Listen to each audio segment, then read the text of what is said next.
Hey everyone, Ronnie Chavez here, and today I'm going to teach you guys how to do the wall spin. You ready?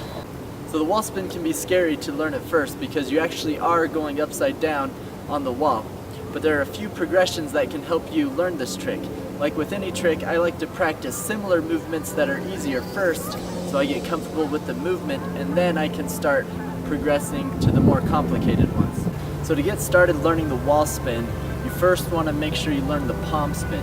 Even though it's a little bit different, there's still some basic motions that will help you a lot learning the wall spin, because the palm spin is also a lot safer. So check out the palm spin right here, a tutorial I did with my brothers a few months ago. So notice there's two variations of palm spins.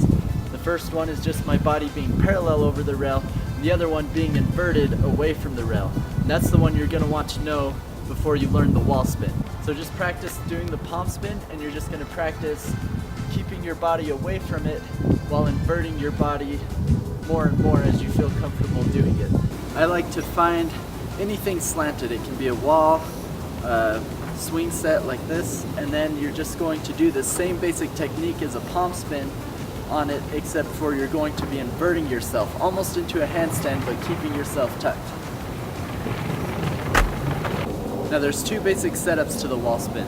The first one is just the two-step jump, where you're just going to jump 2 feet and just use your arms to help rotate you around.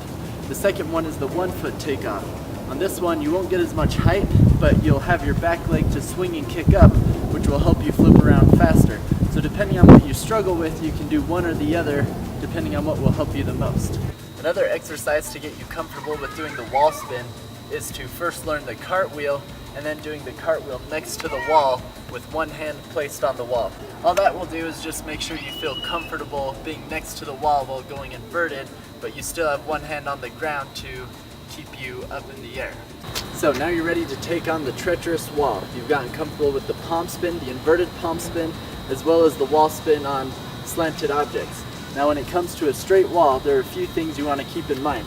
First, you want to make sure you're jumping up and getting height on the wall. The tendency for people is to cheat down into it because they feel like they'll be able to flip around faster, but the lower you are, the harder it's going to be to come around and land on your feet. So generally I like my hands to be about, my upper arm to be about shoulder placement, and this one just below my chest. Your top arm is mostly just there for push. It's going to help give you a little bit of pull and flip on the wall spin. Your lower arm is what's most important. That's what's going to be supporting you as you flip all the way around. And that's also going to be holding you against the wall. So your momentum is actually pushing against that arm, and with the push, with your momentum, it's going to hold you against the wall momentarily to be able to make the flip. And then on the run up, I like to come up at a slight angle, not necessarily straight on.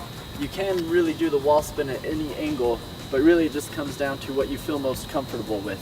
So I like to do a slight angle so that I can get a little bit of sideways momentum as well as forward momentum into the wall. You want to keep your arms straight out in front of you.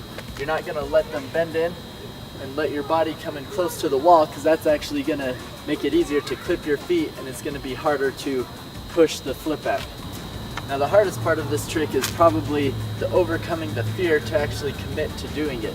Because once you do it the first few times, you realize, oh, this isn't that bad.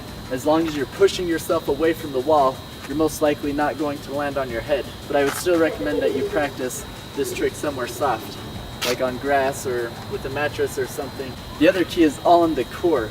As you're going up, you want to be able to torque your hips and legs around really fast. The faster you can flip and twist everything, the easier the flip will be, because the faster you rotate up here, the more time you'll have to land your trick. So remember, the wall spin can be dangerous if you don't practice it correctly or if you don't prepare properly. So make sure you learn all of the previous movements first and you feel comfortable with it. And then when you're ready for it, you want to just commit and make sure you're in a safe environment. Now if you have any questions, let me know in the comments. But otherwise, have fun, be safe learning this trick, and thanks for watching.